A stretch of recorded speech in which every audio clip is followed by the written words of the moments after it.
Buenos días. Dentro de la definición de trata como un delito, se conoce como un comercio ilegal de personas con propósitos de explotación sexual, trabajos forzados, retiro de órganos, servidumbre o formas modernas de esclavitud. Es un delito internacional de lesa humanidad porque atenta contra los derechos humanos. Se sabe que en la Edad Antigua se utilizaban los esclavos como fuente principal de recursos económicos y como productores. En la Atenas antigua se tenía la costumbre de tener esclavos y en Roma incluso se llegó a normalizar el plagio de personas libres para poder reclutar a estas personas dentro del trabajo forzado. Aquí en América Latina, sobre todo en la Nueva España, después de la colonia, el rey Carlos I dio un edicto para evitar que ocurriera esclavitud dentro del territorio. Sin embargo, los hombres nobles de la colonia iniciaron a seguir las encomiendas de la Nueva España y podían tener personas bajo explotación, solamente dándoles lo necesario para comer y algo de alojamiento, sin un goce de salario. Posteriormente, ya para la época de la independencia, con la redacción del documento Sentimientos de la Nación por José María Morelos y Pavón, se abolió la esclavitud tanto en la Nueva España como en otras regiones. Para finales del siglo XIX e inicios del siglo XX se empezó a utilizar el término trata de blancas, que hablaba de la movilidad y comercio de mujeres blancas y europeas, así como americanas, con objeto de explotarlas sexualmente, las cuales no eran parte de este tipo de tráfico, pero posteriormente se incluyeron y hasta la actualidad algunas personas utilizan el término como para referirse a explotación sexual. Después de la Declaración de Derechos Humanos en 1949, se firmó el Convenio para la Represión de la Trata de Personas y Explotación de la Prostitución. En la actualidad, el problema de la trata de personas es mundial y se estima que cobra unas 800,000 víctimas por año. Cuando hablamos de trata y de tráfico de personas, estamos hablando legalmente de dos entidades distintas. Sin embargo, en literatura anglosajona e incluso en literatura iberoamericana, el término se ha utilizado indistintamente. Vamos a aclarar algunas cosas acerca de los dos para hacer una diferencia reconocible. Hablamos de trata cuando la relación de la víctima con el tratante se realiza de manera coercitiva o mediante un engaño. El tráfico es una relación que se realiza casi siempre por consentimiento, por ejemplo, cuando se cruzan las fronteras de un país. En la trata no es necesario cruzar fronteras, se puede realizar dentro del territorio y el tráfico habla necesariamente de un cruce de fronteras. Para la trata, las principales víctimas son niñas, niños y mujeres. Y para el tráfico, las personas traficadas son migrantes, principalmente de sexo masculino. El tipo de relación con el victimario también cambia, debido a que en la trata estamos hablando de una transacción. Cuando el victimario capta a la víctima, recibe dinero por venderla y por explotarla sexualmente, laboralmente o incluso para retiro de órganos. En el tráfico la transacción se da con consecuencia del traslado. Termina el traslado, se paga el dinero y ahí termina la relación. Dentro de la trata la relación puede ser prolongada y compleja. Recordemos que dentro del comercio sexual los métodos de enganche son varios y pueden incluir incluso relaciones interpersonales. En el tráfico la relación acaba cuando se llega al lugar de destino. Los delitos de trata y de tráfico legalmente están categorizados por las formas en las que se desarrollan. Se pueden castigar por la actividad, que sería en este caso promover, solicitar, ofrecer, facilitar, conseguir, trasladar, entregar o recibir para sí o para una tercera persona a otra persona. Por un medio, violencia física o moral, engaño o el abuso de poder. Por un propósito, para someter a alguien a explotación sexual, trabajos o servicios forzados, esclavitud o prácticas análogas a la esclavitud, servidumbre o para extirpación de un órgano, tejido o sus componentes. Para 2013, según el diagnóstico sobre la situación de la trata de personas en México, las víctimas de trabajo forzoso eran casi 21 millones de personas, de las cuales 11.4 millones eran mujeres y 9.5 millones eran hombres. 4.5 millones son víctimas de explotación forzada y los sectores involucrados son trabajo doméstico, agricultura, construcción, manufactura y entretenimiento. En México es un negocio que mueve más de 32,000 millones de dólares al año. Es el segundo delito de importancia económica después del narcotráfico y 20,000 niños son víctimas de comercio sexual, principalmente en zonas turísticas. Los grupos vulnerables en México son mujeres, niñas, niños, migrantes, indocumentados, indígenas, campesinos, obreros y personas con bajo nivel educativo e intelectual. Conforme se han utilizado las redes sociales para hacer conexiones interpersonales y para reclutamiento de trabajo, se ha utilizado también como un método para enganchar a las víctimas. Uno de los negocios que son más redituables dentro de este fenómeno sería la pornografía infantil, que puede ser catalogado como el 50% de los delitos ocasionados en Internet. Una página de pornografía infantil recibe entre 10 a 13 millones de visitas al mes, con lo cual hacen cierta ganancia, pero también hay anuncios de personas para poder venderlas y para poder usarlas como explotación sexual, e incluso hay personas que reclutan a las víctimas solamente por medio del chat, les piden fotografías o videos y así es como llegan a ser víctimas. Estas fotos representan un aproximado de algunos de las situaciones que se han presentado recientemente en México. En la esquina superior derecha, en esta foto, es la entrada a un pueblo conocido como Tenancingo, Tlaxcala. Aquí está normalizada la trata y tráfico de personas. Se estima que dentro de unos 10 años, cada varón de una familia va a formar parte del tráfico de personas y de la trata como reclutador, como, digamos, proveedor y también como proxeneta. Y esto está muy normalizado. Incluso dentro de las fiestas del carnaval y las fiestas religiosas se puede ver cómo se representa el proxeneta con las prostitutas. El método de enganchamiento es ir a los pueblos que tienen bajo nivel de alfabetización y bajo nivel económico, convencer a las mujeres de que se casen con ellos o que vivan en pareja con ellos, las llevan al pueblo, les presentan a su familia y posteriormente las prostituyen. Eso se hace dentro del territorio nacional. Sin embargo, cuando terminan con cierta cuota de hombres, es lamentable decirlo así, pero así ocurre, se les traslada a otros territorios y hay documentados casos que incluso llegan hasta la ciudad de Nueva York en Estados Unidos. Se estima que una mujer que ha sido prostituida tiene que ver entre 60 a 70 hombres por día para cumplir la cuota que les pide el proxeneta, hablando económicamente. Entonces la explotación es bastante violenta. Del lado derecho vemos una fotografía que ilustra el caso de migración y cómo hay personas que se les llama polleros o coyotes que cruzan la frontera a los migrantes. Y del lado izquierdo inferior vemos un caso que fue muy descrito el año pasado de una mujer que vivía en cautiverio en una tintorería en Tlalpan. Estuvo 5 años cautiva trabajando a marchas forzadas, a deshoras y solamente se le daba de comer, no gozaba de sueldo, incluso se le privó de su libertad y se abusó físicamente de ella. Este es un mapa que nos habla de las rutas de la trata de personas. En los puntos naranjas podemos ver las ciudades con alta incidencia de trata de personas, que son casi siempre ciudades con gran afluencia de turismo o gran afluencia comercial o que se encuentran en zonas fronterizas. Los puntos negros son los puntos de intersección de rutas de migración, que son ciudades principales, y los puntos amarillos nos hablan de las ciudades de paso de la trata. Se inicia un tipo de comercio aquí y se va a otra ciudad de forma simultánea. En las líneas punteadas podemos ver cómo son las rutas de paso que vienen desde Centroamérica y llegan hasta las fronteras del norte. La ONU ha identificado principales ciudades y estados con predominio de trata y sus distintos fines.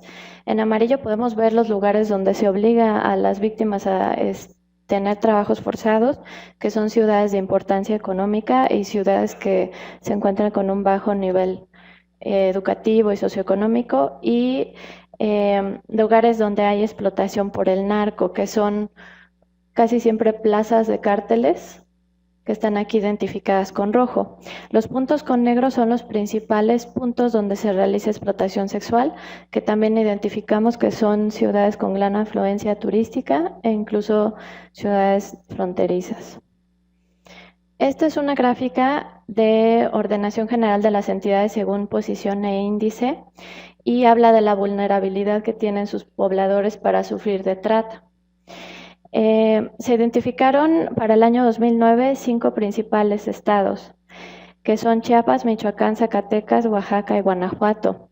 Son estados que, si consideramos el panorama nacional, tienen una alta afluencia de migración y que también socioeconómicamente se ubican en posiciones bajas. La estrategia de convencimiento de una persona que va a ser el victimario consiste en varios puntos, principalmente hacer creer a las víctimas que las van a ayudar a cruzar la frontera de algún país, o que van a cumplir sus sueños, o que van a ayudarles a realizar actividades para que tengan una vida mejor, enamorarlas o proponerles matrimonio y secuestrar a las víctimas, comprar a las víctimas de alguna otra persona, por ejemplo de sus padres o sus tutores, e incluso de algunos miembros familiares. Los métodos de control son amenazándoles con hacerles daño a sus familiares o a ellos mismos, utilizándolas, hacerles creer que tienen que trabajar para saldar alguna deuda, creando relaciones de dependencia mediante el suministro de drogas o alcohol, y manipulándolas utilizando como herramienta el sufrimiento y la culpa. Los métodos de control son una privación de libertad. Esto se puede hacer con violencia física, psicológica o sexual, y llegar a las amenazas de denuncia ante las autoridades para que estas personas sean deportadas, o amenazarles con hacerle daño a sus familiares. También se retienen sus identificaciones, documentos y dinero para someterlos, y es un círculo vicioso. La legislación con respecto dentro del territorio nacional se hace principalmente de dos maneras. El Estado mexicano aceptó la Convención contra Delincuencia Transnacional y recomendaciones del Protocolo de Palermo en el año 2000. Y en 2011 hizo modificaciones a los artículos 19 y 20 constitucional para castigar los delitos. También generó una ley de prevención y sanción a la trata de personas. Baja California es el primer estado que adoptó una ley sobre trata en 2008. Sin embargo, actualmente se trabaja en 16 estados para tener una legislación propia. La Convención de las Naciones Unidas contra el Crimen Organizado Transnacional entró en vigor el 29 de septiembre de 2003 y tiene dos funciones principales. La primera es fortalecer una respuesta internacional coordinada, debido a que México es un país tanto de origen como de transacción y destino. Entonces, una vez que se cruzan las fronteras, necesariamente se tiene que tener acuerdos internacionales para poder castigar el delito. Y el segundo, desarrollar y acordar un grupo de estándares para las legislaciones domésticas. El protocolo para prevenir, reprimir y sancionar la trata de personas, especialmente mujeres, niñas y niños, conocido como Protocolo de Palermo, recomienda prevenir y combatir la trata de personas, prestando especial atención a mujeres, niñas y niños por la vulnerabilidad que presentan, proteger y ayudar a las víctimas de dicha trata respetando plenamente sus derechos humanos, y promover la cooperación entre los estados parte para lograr esos fines. Aquí viene un punto muy importante, que es el que nos compete a todos, y es qué tiene que hacer el personal de salud cuando se cuenta con una de estas víctimas. Principalmente la identificación, lo cual es lo más difícil, porque algunos, como veremos más adelante, algunas víctimas son muy difíciles de entrevistar o no dan datos de forma deliberada. Facilitar protección en caso de que se pueda contar con esto, prevención y evaluación de la seguridad, que eso es tanto importante para el profesional de la salud que está haciendo el reconocimiento como para la víctima. La atención necesita ciertas normas, y estas son atender siempre las necesidades urgentes de salud y bienestar de la víctima, averiguar si la persona ha sido víctima de trata de personas con base en los indicios mostrados y evaluar los riesgos para la seguridad de la misma. Las víctimas se presentan casi siempre en los servicios de urgencias, clínicas de salud reproductiva, centros comunitarios y de atención psiquiátrica. Los momentos clave en los que se presentan estas víctimas son cuando aún se encuentran bajo el control de tratantes o explotados, que aquí va a ser muy difícil hacer el reconocimiento, cuando se encuentran dentro de un programa especializado de la administración o de alguna organización que proteja a las víctimas y cuando hayan superado la experiencia, se hayan reintegrado a su comunidad de origen o estén en una nueva comunidad, que es casi siempre cuando se pueden presentar estas víctimas e identificar con más facilidad. Las dificultades para tratar a este tipo de personas es que es muy difícil hacer una historia clínica precisa. Como se encuentran bajo amenazas, es difícil que den información veraz. Desconfianza hacia quien entrevista, debido a que estas personas ya no saben en quién confiar, deseos de proteger al victimario, vergüenza y estigma y desconfianza a las autoridades. Los mitos nos hacen creer que las personas de estatus socioculturales altos no son víctimas de trata de personas, que una persona que ya fue víctima no tiene la posibilidad de volver a hacerlo, que siempre salen del país con documentos falsos, que no acuden a los servicios de salud y que no se van a atender sus demandas si se da parte a los órganos legislativos. Dentro de la salud mental, tanto la coerción, el abuso sexual, el aislamiento, la violencia y las amenazas de muerte que experimentan hacen que en estas víctimas se presenten en una gran incidencia trastorno de estrés postraumático, depresión, trastornos de ansiedad, uso de sustancias, pobre control de impulso y suicidio.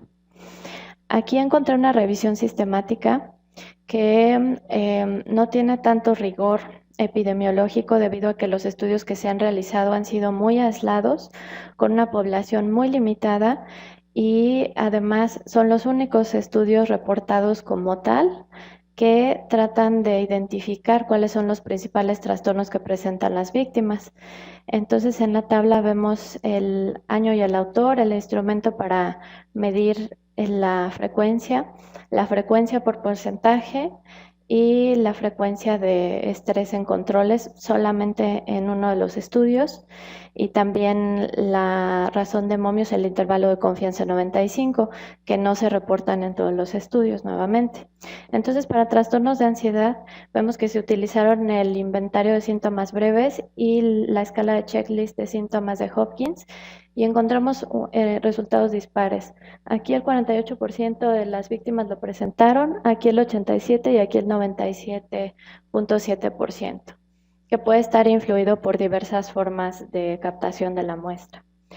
En otros estudios para medir depresión se utilizaron las escalas del Centro Epidemiológico de Estudios de Depresión, el inventario de síntomas breves, los criterios de CIE-10, DSM-4 y el checklist de síntomas de Hopkins, y se encontraron también resultados que van de 3.3%, pero pues solamente 120 pacientes, a 100% hablando de explotación sexual.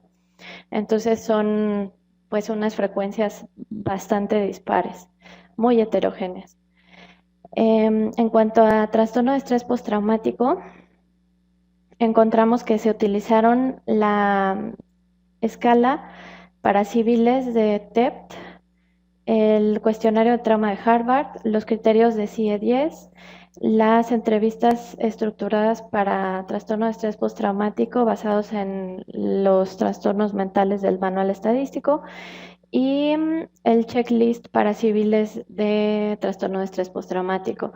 Y nuevamente encontramos que hay incidencias tan bajas como 7.5% en quienes han sido explotados laboralmente, hasta tan altas como 77%. Nosotros como médicos tenemos que hacer ciertos procedimientos con estos pacientes. Hablando de salud física, tenemos que revisar lesiones traumáticas y en caso de que esto llegue a presentarse es como obligación hacer un aviso ministerial. En cuanto a salud reproductiva, debido a que se encuentran en gran riesgo de infecciones, de transmisión sexual, VIH y abortos, se tiene que sugerir siempre un método de planificación familiar, se tiene que dar tratamiento si se puede hacer un tamizaje, pruebas de embarazo y referencias adecuadas a centros de salud. En padecimientos crónico-degenerativos, maltratados, que son bastante comunes en esta población, es importante hacer una identificación y en medida que se pueda dar tratamiento. Y en cuanto a uso de sustancias, hablando de alcohol o tráfico de drogas, hay que identificar muy bien lo que está ocurriendo y en caso de que se pueda dar un tratamiento. Los componentes de la atención tienen que estar centrados sobre necesidades físicas y psicológicas de los sobrevivientes. Se tiene que asegurar la confidencialidad, dar psicoeducación y un tratamiento integral y educar al personal de salud para que sepa qué hacer en estos casos. La identificación es muy difícil porque son pacientes que siempre van acompañados, tienen miedo, desconfianza, se encuentran hipervigilantes todo el tiempo, cambian su información personal de forma deliberada e inespecífica, se presentan intoxicados, pueden tener lesiones, mal estado de salud o higiene. También brindan pocos datos familiares, tienen historia de promiscuidad, a veces también tienen historia legal con encarcelamiento o problemas con la ley. Los niños característicamente no van a la escuela. Las víctimas han presentado múltiples embarazos o abortos tratándose de mujeres y no acceden fácilmente a la atención. El artículo que vamos a tratar es Human Trafficking and Health, a Cross-Sectional Survey of NHS Professionals, Contact with Victims of Human Trafficking, que se publicó el año pasado en la revista BMJ Open y tiene un factor de impacto de 2.271. Como antecedentes, el artículo presenta una encuesta similar que se hizo en Estados Unidos con 180 miembros del personal de salud. 79% sabían que era trata de personas. Solo el 27% pensaron que era un problema. Solo 6 personas encuestadas creyeron haber tratado a una víctima de trata y el 95% no tenían el entrenamiento necesario para responder, lo cual es llamativo, siendo Estados Unidos tanto un país como de origen, transacción y destino. En Reino Unido, un antecedente al artículo que se hizo fue un estudio cualitativo con 7 profesionales de la salud frente a víctimas femeninas de trata por explotación sexual que reveló gran dificultad en el abordaje. Estos profesionales no sabían qué preguntar, no sabían dónde dirigir la entrevista y fue bastante llamativo. El objetivo fue estimar la proporción de profesionales del Sistema Nacional de Salud que se encuentran en contacto con las víctimas de trata de personas, medir el conocimiento y la confianza para responder ante la trata de personas.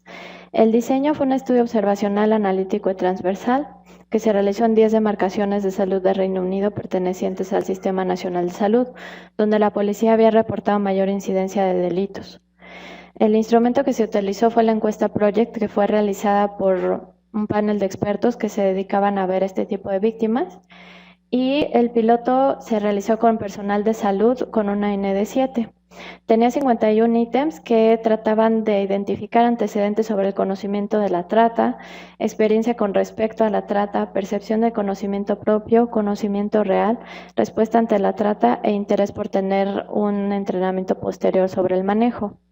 La muestra fueron personal de salud que acudió a una capacitación obligatoria cara a cara sobre protección a menores y o protección a adultos vulnerables. Los investigadores fueron a estos centros, acudieron a las sesiones e invitaron a los participantes, haciéndoles firmar un consentimiento informado posterior al consentimiento verbal. De los 892 invitados, participaron 782. El análisis se realizó con el paquete estadístico Stata versión 12 para hacer estadística descriptiva. Se buscaron frecuencias, porcentajes, media, mediana, desviación estándar y rangos intercuartiles. La validez del constructo se midió por un análisis factorial por el método de máxima verosimilitud con rotación Oblimax, previa comprobación por el método de Kaiser-Meyer-Olkin. Y la consistencia interna por factor se midió con alfa de Cronbach. Para la subescala de conocimiento tanto percibido como real, se utilizó el método de Q de Richardson. Las características sociodemográficas de los participantes, en un 81% fueron femenino y 19% masculino. En cuanto a la edad, vemos que la mayor parte de ellos iban de los 25 a los 30 años y después le seguían los profesionales de 31 a 40 años. Dentro de las características sociodemográficas vemos la etnia a la que pertenecían. La mayoría eran blancos caucásicos, después le seguían africanos, asiáticos y ya después los mestizos y otro tipo de grupos étnicos. Las disciplinas clínicas a las que pertenecían en su mayoría fueron otras disciplinas que estas abarcan especialidades y subespecialidades como por ejemplo medicina interna, oncología, nefrología, etcétera, etcétera. Pero vemos aquí que salud mental ocupó el segundo lugar y después maternidad. Las funciones dentro de NHS también se midieron para quienes no eran médicos y quienes estuvieron encuestados en su mayoría fueron enfermeros. Después le siguieron otro tipo de terapeutas que entran dentro de la clasificación de terapia física y rehabilitación y otro tipo de terapias y los dentistas. También se les preguntó si habían tenido certificación en cursos para prevenir la trata de personas. Se encontró que el año en el que se les dio una certificación fue pues más o menos reciente, de 2005 a 2014 para la mayoría y de 1995 a 2004. Debido a que es muy difícil identificar a este tipo de pacientes, se tuvo que medir cómo sospechaban estos profesionales que estaban en contacto con ellos. Y entonces la razón de sospecha fue en su mayoría declaración del propio paciente y no especificado, donde entra testimonio de personal de policía, amistades de las víctimas, etcétera, etcétera. Y después una declaración profesional de alguien que es experto en tratar a estos tipos de pacientes.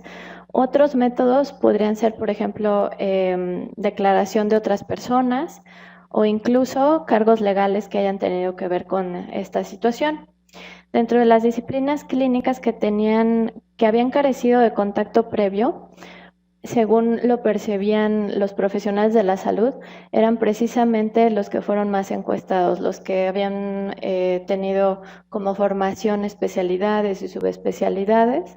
Después de ellos, los terapeutas clínicos y los profesionales de salud mental. Dentro de otros profesionales que no tienen formación como médicos, encontramos que quienes no habían percibido tener contacto con ellos eran camilleros, después de ello le seguían las enfermeras y los técnicos, podían ser técnicos radiólogos o de laboratorio.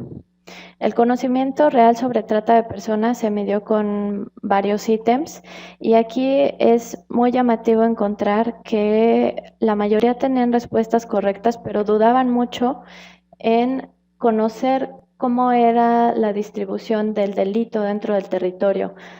Ellos no respondían cuando se les preguntaba si sabían si se habían identificado más de 100,000 personas víctimas de trata. Tampoco sabían si el tráfico se asociaba a cefalea crónica, que de hecho es un ítem de identificación. Y tampoco sabían si llamar a la policía, si se sospechaba del delito, podía poner en peligro al paciente, lo cual es muy llamativo. Dentro del conocimiento percibido sobre el tráfico de personas, en la mayoría de los ítems hablaron de tener muy poco conocimiento. Son realmente pocos los que dicen que tienen bastante conocimiento o conocimiento considerable para abordar a estos pacientes. Pero incluso en ítems tan importantes como el qué decir o no, o qué no decir a este tipo de víctimas, se puntúan en una situación muy alta de desconocimiento y eso es muy importante. En cuanto a respuesta a la trata de personas, el saber qué hacer cuando ya me encuentro enfrente a una víctima, también los resultados son muy heterogéneos, pero hay que destacar ciertas cosas. Por ejemplo, que están muy de acuerdo en que la prevalencia de salud, el personal tiene una responsabilidad importante para responder a esto. Y también se encontraron muy de acuerdo que no tienen suficiente entrenamiento para apoyar a este tipo de pacientes. En cuanto a la discusión, se toca que fue más frecuente encontrar víctimas de trata entre profesionales de servicios de salud mental, maternidad, pediatría y urgencias.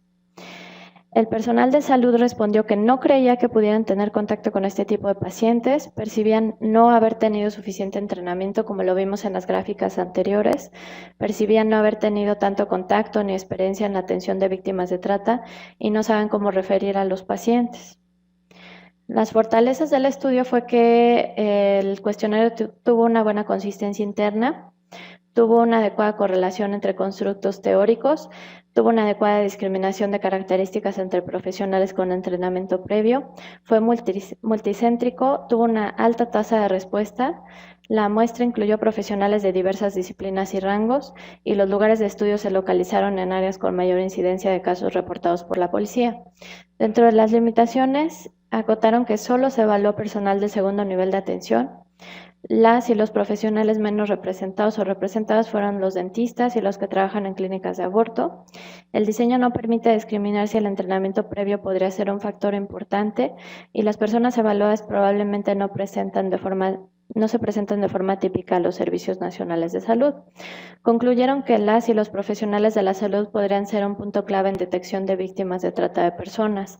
También que las y los profesionales de salud de NHS de segundo nivel de atención se encuentran en contacto con víctimas de trata, pero no tienen confianza en su capacidad de respuesta para la atención. Y que el entrenamiento del personal de atención en servicios específicos como maternidad, salud mental, pediatría y urgencias pueden mejorar las acciones de detección y prevención. Y también se identificó que dentro de los personales que estaban más comprometidos con conocer más acerca de la trata fueron salud mental y urgencias. Aquí tengo datos acerca de ciertos organismos que pueden ayudar a las víctimas de trata. Durante la discusión vamos a estarlos poniendo para si tienen interés en tomar los datos. Tenemos de la Comisión Nacional de Derechos Humanos, de la Fiscalía Especial para Delitos de Violencia contra las Mujeres y Trata de Personas de la PGR y de la Procuraduría de Atención Social a Víctimas de Delitos. Por mi parte es todo. Gracias.